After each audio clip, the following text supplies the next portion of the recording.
श्रीमद जसिंग बापा cassette number 279 Hasilpur तारीख 20/4/1981। तो इसी प्रकार से मीरों को बहुत दुख देने लगे। आखिरी में मीरों को जहर दिया और नाना प्रकार के सरफ भेजे, हार बन गए। तलवार लेके गए तो मीरों एक की 4 हो गई। दूसरे के ही उन्होंने जाने कोई चमत्कार ऐसे हुए, परंतु मीरों को मार नहीं सके। आखिरी में मीरों जाकर के चैतन्य महाप्रभु के पास जाने मंदिर में गई, मथुरा, और मथुरा के अंदर हुआ विलीन हो गई मंदिर में, जिनका आज दिन तक पता नहीं है। ये कोंकरोली की जो मूर्ति है मीरों के हाथ की भद्रावड़ी है। तो बाद जाने कोई चैतन्य महाप्रभु के मंदिर के मायने वह विलीन हो गई, भगवान के मंदिर में शरीर सहित विलीन हो गई, जिस तत्व मिल गए उसको। ऐसी मान भगत मीरा हुई है। पसे तो गणाई रोवे जे वह कहीं, वो तो बात बिगड़ने के बाद के ही रोवे। पसे तो माफी मांगनी पड़ी, कोड निकल गया उसके, उद्धव भाई के कोड था उसके, मरी जितने तक, और गति बिगड़ गई बाद में। तो इस प्रकार से मान भक्त मीरों संसार रामायण सैंपल रूप है। ना पेलो कोण मरीजों ने बूमो पाड़तो तो का अरे मने खाई गया, अरे मने मार गया। अब बाबूजी बात करता थे बुरे काम करे जो राम प्रताप शास्त्री था। हाँ, वो कहता कि बिस्टा जाने को मेरे मुंडे में डाल रहे, छुड़ाओ, बचाओ। दारू पावे मने कोई बचाओ, गाड़ को मुंडे में गाले मने बचाओ, यूं कर तो जक्षणी हाल हमारे तो बनेली આપણે રમપુરી છે ને એમાં એક હતું એ ગમે એટલા મારો ને ગમે એટલો ન કરો તો એ મોનસારી બધો જનાવરો જ માર કરે. તો પછી છેલ્લી વખત એને એટલો બધો ત્રાસ થઈ ગયો ભાઈ, હમણાં હાલની વાત. પછી બૂમો પાડે, અરે મને રેસ આવીને મારી ખાય છે, અરે મને વાઘ આવીને ખાઈ જાય છે, અરે મને લોડવા ગયું, એમ બૂમો જ પાડે. એવી 400 दिन बूमो पाड़ी पश्चिम छोड़ी. ऐसा जो मनुष्य होते हैं ना गंदी क्रिया करने वाले, तो उनकी गति भी खराब हो जाती. पेलो शिकारी तो जंग जे वो इन मारी नाखे, जे वो इन मारी नाखे, जे वो इन मारे. धन सुख राम मिला गुरु पुरमन केवल ज्ञान लियो. धन सुख राम मिला गुरु पुरमन केवल ज्ञान दियो. ये साल राम लिख्या छोले खाए, सड़ राम लिख्या छोले खाए. बहुरंग भाई मन सदगुरु तार लियो. सदगुरु मुझ में, मैं सदगुरु में, सदगुरु मुझ में, मैं सदगुरु में. जो जरमी से दोरंग भयो रे साधु, भाई मन सदगुरु तार लियो. सदगुरु गुरु महिमा जड़ अहंकार मटी जाए. गुरु में सत्संग मत न आग्रह आ 3 भाव टळीने आत्माમાં जाता गुरु महिमा जाए. तो गुरु ये हूँ से तो सदगुरु मुझ में ने मैं सदगुरु में जब जड़ विषय तो रंग अब भगवान थी कोई जुदो सा भेगो से અને ગુરુ એટલે ભગવાન. પછી એમાં કોઈ શંકા હોય ત્યાં સુધી ગુરુએ નથી ને એ શિષ્ય નથી. અને જાણે એ ભૂમિકામાં જાય, કટ ગયો કર્મ ભ્રમ સર્વે ભાગ્યો, ભવ સિંધુ પાર થયો. જો બીજા ભાવમાં જવાનું નથી, પેલો કેવળ જ્ઞાન દિયો. ધન સુખ રામ મેળા ગુરુ પૂરા, મને કેવળ જ્ઞાન દિયો, જો છેલ્લા જ્ઞાન કર્યું. પણ આ વાત હમ જીહતતા નથી. આ ભાવ અત્યારે હોબળવામાં આવશે એટલે તો જાણે પ્રસન્ન થઈ જાય છે. બધો મળ્યો દેવ હોબળી આવે છે ભગવાન. પાછા તમે સ્વ તો આત્મા હોય. આત્માનો લબડો વર્ગ્યો છે એટલે શેથરો છે, લાકડો છે, મરદો છે, ઠૂંઠો છે. તત્વ લેજો તોણીને ઠૂંઠો મેલજો ઠેલી. સૂર્ય જેવું દેવ બેઠેલું છે, એકલો નકરમી દેવ, શુદ્ધાત્મા. હવે એના પર મેલ વળ્યો છે એનું આ લબડું થયું છે. અહંકાર માની વિક્રમણ કર્યું એનું વિસર્જન થવા છે. તમે બધા એકલા કેવળ આત્મા છો, પણ એ આત્મા વિસર્જન થવા થકી આપણે આપણાંતિમાં પડ્યા છીએ. અને એ હેરે ગુરુની આવશ્યકતા શેમ વધારે જણાય છે કે અહંકાર હોય ત્યાં સુધી જીવ અંતર્મુખી ન થાય. મને બહાર નિશ્ચિંતા હોય, કોઈ બહાર રાગ હોય કે દ્વેષ હોય, ત્યાં સુધી જેમ મારી વર્તી અંતર્મુખ કરવી હોય તો ન થાય. પણ મારે કશું કર્યું નથી ને કરવું નથી. જેમ દીકરીને પહેણાઈ અને પછી ન પીવામાં કોઈ નથી, એને એ પતિ એનું ઘરે એટલું જ થઈને એ ગુરુના શરણે જીવ થાય એટલે પરની ચિંતા મટી જાય. તનની, મનની ને ધનની આ ત્રણ ટાપુડી દે, એકલી શાંતિ પદાઈ જાય. કાં તો જો જુઓ તો બધાયનું નહીં, બધાય નહીં, તો એ પરમાત્મા છે, મારા અંતરમાં એ દેવ. આ બધા દેવી ના, આ બધા આત્માઓ ના બનશે, આ બધા જીવ જ ના છે. જગત પિતા જ પરમાત્મા છે, બધા તત્વો જ ન છે. એ ભાવ થાય એ વર્તી ફરી ફરી શાંતિ પામી જાય. આખા રાગ ને દ્વેષ એ વેર વર્તી છે. એ હોય ત્યાં સુધી જીવ અંતરાત્મામાં ન જાય. તો રાગ અને દ્વેષ એ બેની નિવૃત્તિ થાય એ શાંતિ પદ છે. બાહ્ય ભાવથી બિલકુલ શાંત થાય એ આત્મા અંતરાત્માનું છે. અથવા એવો ભાવ રાખે તો ખરેખર આ બધું પરમાત્માનું છે. આવો ભાવ કરીને એટલે ઠરી રહે એ યોગ અધિકારી છે. આપણે બધાને એમ ભ્રાંતિ રહેશે કે યોગ અધિકારી જીવ હોય ને શું હોય તો એ પરમાનો સૂચી ગયેલો હોય. આ ભગવાનનું ભગવાન અર્પણ કરતા આવશે. આ બધું ભગવાન, પાણી, પવન, ધરતી, આકાશ, સૂર્ય, ચંદ્ર, દેહ, દુનિયા, આ બધા તત્વો હું એક ઘડીનો આ શરીર પૂછું છું. બાકી હું આત્મા નહીં, અંકી નહીં, એ પણ એનો છે. એવો સંપૂર્ણ ભાવ વર્તે એ યોગ અધિકારી જીવ કહેવાય, લાયક. બળી રાજા હતા એને આટલો ભાવ નતો ત્યાં સુધી 99 યજ્ઞ કર્યા હતા. 99 યજ્ઞમાં જે જોઈએ વસ્તુ નથી પ્રગટી. પણ વામન રૂપે ભગવાન આયા ને એ ભાડીને પેલા કર્મની પરિપક્વતા આવી હતી. પરિપક્વતાથી એ પ્રભાવથી ફરી ગયા એ વખત અંતરાત્મામાં આવી કોઈ નથી. જનકને પેલી આપણને એમ લાગે કે પેલો 12 વર્ષ એને કર્યું ખોટું છે કે ના ખોટું નથી. એ કર્યું ફરશે. જય અષ્ટાવક્રાય એની તપસ્યા હતી કે એની માગણી હતી કે એની ભક્તિ હતી. રામ રામ. એ ભક્તિના પરિણામમાં આ અષ્ટાવક્ર મુનિ આવ્યા છે. પછી અષ્ટાવક્ર મુનિથી નિરો થયો. પણ પેલા યોગ અને લાયક કેટલી બધી દૂરના હતી એની, અને માગણી કેટલી એ શુદ્ધ ભાવના. યોગ અને લાયકાતમાં થાય આપણે હેતર છે, આ જ હેતર છે. પેલી બોડો રહી હેતર સારું હોય અને બોડો હોય તો કદાચ જમીન સરસ છે, ગરમથી માટી છે, મનનું 30 મણ ગમ થવા છે. પણ અત્યારે ઘઉં પૂછ્યા એમ હતું ઘેર પાછા લાવીએ અને એ નહીં હેતર આપણે જેમ અવેરી છે, અવેરીને પછી પાણીને અનુભવી ખેડૂત હોય ને પછી ઘઉં આવે તો 30 મણ નો થાય, 35 મણ થાય. એમ યોગ અને લાયક જીવ થાય જ્યાં સુધી યોગતાની લાયકાત નથી ત્યાં સુધી રાગ દ્વેષનો પરિણામ કરે. ભેળસેળ એટલે તારે કરવું કોઈ નથી. શું કામ કરે છે તો કે કૂદી જવું ને ટપકી જવું, કૂદી જવું ને ટપકી જવું. એ મનનો સ્વભાવ છે. રામના दृष्टांत है हाँ जानो एक जानो वैद के पास जानो मरीज गया हाँ और जाके कहा कि मेरे को दवा दो जिससे मैं ठीक हो जाऊं. हाँ कि दवा तो दूं पर 5 शेर मेंढ का ले आवे तू हाँ डेढ़ा हाँ तो तेरे को मैं दवा दूं. हाँ तो डेढ़ा लेने गया तालाब के ऊपर 1.5 को हाँ 1.5 को कि 5 शेर पूरा चाहिए पूरा चाहिए तो ले ला. तो ले ला. अब वो तोलन बैठे का टप्पा देने बाहर निकल जा. हाँ टप्पा दे तो कूद की पड़े कूदे पड़े कूद के निकल जाओ बाहर.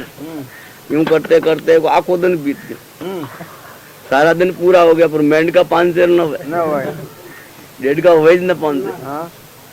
एक ने पूरा करेगा, दूसरो भाग जा, दूसरे ने करे, तीसरो भाग जावे, टप्पा दिन निकल जा। यूं करते करते एक ने कहा, अरे भाई ऐसे मत करो, तो इसके पर्दा लगा दो चेड़े के, जिसके अंदर जो है ये पूरे हो जाएंगे। कूदा आखिरी में करे के जो है कोई अब जो डेंड को ने विचार के अब जो है पकड़े जाएंगे, तो अब क्या करे, तो ऊंचे नीचे अंदर ही हो पड़ते, कोई बराबर न बैठे।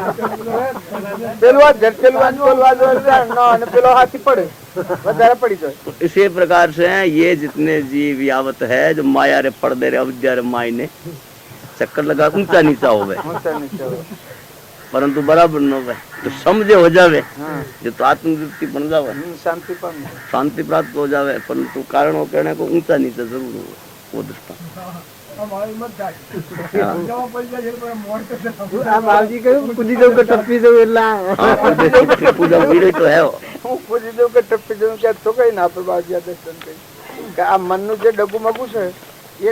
આત્મા તો આત્મા છે કે, અને પરમાત્મા ભગવાન ભગવાન નથી, તાર મનુષ્ય અવતાર નથી, તાર જો તું ભાડે છે કે તું જન્મ્યો કાલ નતો ને આજે જન્મેલો દેખવા છે ને કાલ જવાનો છે, દોડી બધેલી નથી, તાર તું ઉભો રહે ને, તું 60 વર્ષનો થયો 70 વર્ષનો ડોહો થયો તો આ મનનું ડગું મગું પણ શા સુધી એમ કરવાનું? અરે ઉભો રહે ને ભાઈ, બધી મથાકૂટ પડી મેળીને કલ્યાણ અકલ્યાણ મેળીને ઉભો રહે છે, શાંતિ પામે છે. ખરેખર સત્પુરુષના બોધમાં ઠરે ને ત્યાં સુધી આ વર્તી અંતર વિલીન થતી નથી, પ્રતિતિ આવતી નથી. ઈ યોગતાની લાયકાતની જરૂર છે. આપણા હેતરથી બધો હોનાનો છે, પણ તૈયાર કરેલું હેતર હોય ને પશુમાં બીજ નાખો, નાનું બધું ખેડૂત હોય તો એનું ધારું પાક લેશે, અને તૈયાર કરેલું હેતર ન હોય તો જમીન ખૂબ સારી હોય પણ પાણી ન હોય, નાનું બધું ખેડૂત ન હોય, એમને જઈને પૂછ્યા વાઈ આવો તો એ પાક ઘેર આવે. એમ યોગ અને લાયક એટલે સત સંસ્કાર ને સત્સંગ મળે એ જીવ યોગ અને લાયક થાય, યોગ અધિકારી થાય, એના આપણનો યોગી થઈ જાય. કોઈ ચિત્તા શાંતિ, જો વર્તમાનમાં ક્રિયા આવે એ કરે પણ મળતી થાય. તો જે જેમ આપણે દીવાન હોય છે એ ક્રિયા બધી કરે છે, પણ મૂળ રાજાના પ્રેમના પ્રધાન હોય છે. રાજાના કાયદા પ્રમાણે હું રહું તો મને કોઈ વાંધો નથી. તલાટી હોય તો તલાટી સરકારના કાયદાના મુજબ વહીવટ કરે છે તો એનું કોઈ જોખમનું કારણ નથી થતું.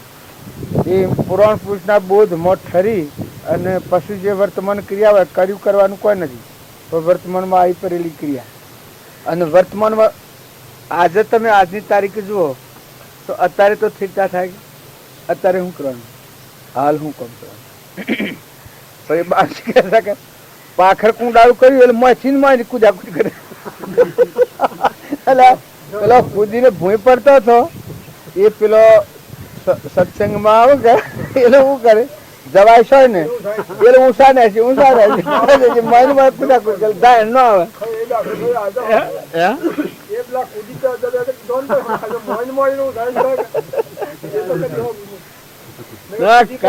કદી હોવાયું નથી, પણ હા શુક્લી વાત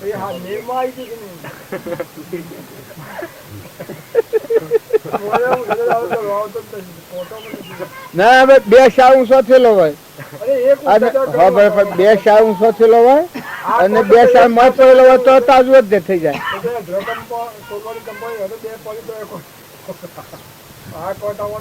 આ કોટામાં સ્થિરતા જ રહે. યોગ અને લાયક હવે તમે ગમે એટલા જબરાવો, જો અર્જુન એટલો જબરો હતો પણ યોગતાની લાયકાત નથી ત્યાં સુધી અંતરદશા પ્રાપ્ત થતી હતી. અને પછી સત્સંગના બોધમાં રહી અને કૃષ્ણના શરણે રહ્યું અને યોગ કૃષ્ણ ભગવાન કહ્યું કે હે અર્જુન તું યોગી થા, એ લાયક થા. એ બોધમાં ઠર્યો પછી એ જ અર્જુનને આ દશા પ્રાપ્ત થઈ જાય. જે પુરુષો થઈ જાય બધા દરેકને.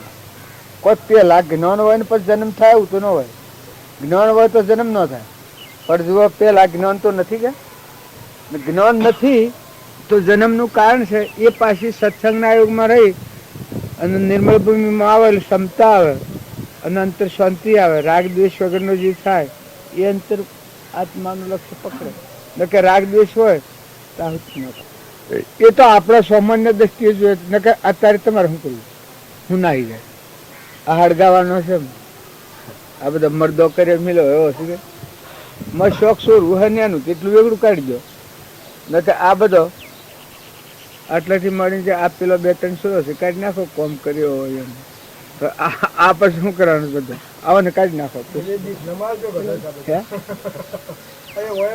પણ જો તારા અંતર શાંતિ નથી પામતો, કશું કરવાનું નથી એમ ને કોમ ન હોય કોઈ નથી.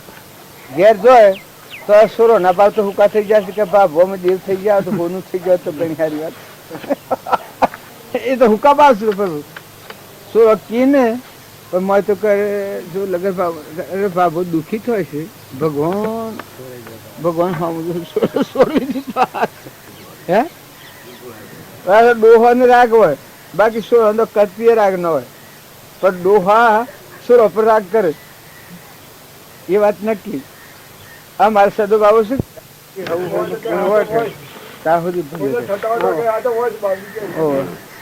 એવા ભાવ ન કરો. આપણને સેવાનો લાભ મળે. જેટલું માતા પિતાનું શરીર વિશેષ રહે એટલું આપણને સેવાનો લાભ છે. મન તો હાચી વાત લાગે. માતા પિતાની સેવા તું ગમે તે કરતો હોય તને મળે. જે માતા કે પિતા દેવ થયો એ તને શું મળવાનું. અને તું ઋણમાં તો છે. માતૃ ઋણ ને પિતૃ ઋણ ને દેવ ઋણ આ 3 ઋણમાં તો જીવ પડેલો છે. પણ જે પેલા વિભાવ થાય છે ખોટા છે. એ પોતાનું પુણ્ય સોરાઈ જાય છે, પોતાનું તપ ભંગ થઈ જાય છે. પણ એ ભાવ કરે છે કે છોકરો એવો ભાવ કરે કે મારો બાપો મરી જાવ તો સારું. ચાલતું નથી કે ચાલુ કહો એ તો બરાબર. છોકરો એવો ભાવ કરે કે મારા બાપા મરી જાવ તો સારું, ભલે દુઃખી થતા હોય પણ તદ્દન ખરાબ. અરે રે તું તારા પિતાના પ્રત્યે તું આ ભાવ કરે, તને બનતી સેવા કર. તું એનું કામ તો ભોગવીને જવાના છે પણ તું આ ભાવ કરી. અત્યારે પેલા જેમ ડોક્ટરો નથી કહેતા કે ઇન્જેક્શન ના લઈ દો દુઃખી થતા હોય તો આપો જનરલ આવે છે એવું કા ઢોર ના જેવું જીવન કે એ કોઈ મનુષ્યનું જીવન નથી. ને કે મનુષ્ય હું તો કહીશું એમનો જીવ નિર્મળ થઈ જાય. તને અરે રાટીની દયા આવી જાય તો જીવ નિર્મળ થઈ જાય. મળતો જીવમાં દાસત્વ ભાવ કરી આ ઋણમાં તો મુક્ત થવાનું ખરું કે. ને માતાનું ને પિતાનું ઋણ તો હોય જ. હે ભગવાન બોલો ને ગુસ્સો કરો. એ તો ગુસ્સો કરો બોલો ને કઈ બોલો તો મંદિરમાં કઈ કૂટી જાઓ. મને બોલવાય નહીં દે. મંદિરમાં કઈ કૂટી જાઓ, મને બોલવાય નહીં દે એ બોલે છે. બોલો બોલો કઈ વાતચીત કરો. કલ્પના મોટું સડી ગયેલું છે. બોલવાનો તો સહી ને. હું પેલાથી તો કહેતો બાબજી કે આ પર ભૂરી હાઈ જાય છે મોટું સડેલું રાખે છે. નહીં ऐसी तो बात नहीं. बोलिए बोले तो बोलो बोलो बारे में जो है तो माता तो प्रथम देवता है. देखता मातृदेवो भव, पितृदेवो भव, आचार्य देवो भव, अतिथि देवो भव, ये 4 प्रमुख देवता है. तो माता की आशीर्वाद लेने से उसकी आयु बढ़ती है. पिता का आशीर्वाद लेने से घर के काम काज में कुशल रहता है. और अतिथि की आयु लेने से जाने कोई निर्धन दूर होता है, दरिद्रता दूर होती है, धन प्राप्त होता है. और गुरु की आज्ञा मानने से, आशीर्वाद लेने से उसके जाने विद्या बढ़ती है, विद्या की उन्नति. ये चारों आशीर्वाद जो है इसीलिए इसको 4 देवता कहे हैं. और 4 देवताओं को आशीर्वाद लेता रहे तो ये जीव कभी दुखी होता ही नहीं. तो इसके सिवा कोई देवता है नहीं. तीर्थ समान माने. પૂર્ણ ક્ષીણ થઈ જાય. એ શારોમાં જાણે કે ના ભાવ ગમે તો પેલા હું અતિથિની વાત કરતો કે અતિથિ હોય અભ્યાગત સાધુ એના ભગવાનમાં ના કોઈ નહીં કે અને એનું તું અપમાન કરે એ વખત ધરતી ફાટે એટલું આ ધરતી પર માય ને એટલું તારું પુણ્ય નાશ થઈ જાય. એમ કઈ સાધુનું કોણ? ભગવાન જ કે એવા સાધુ નો અપમાન કરે, અનાદર કરે.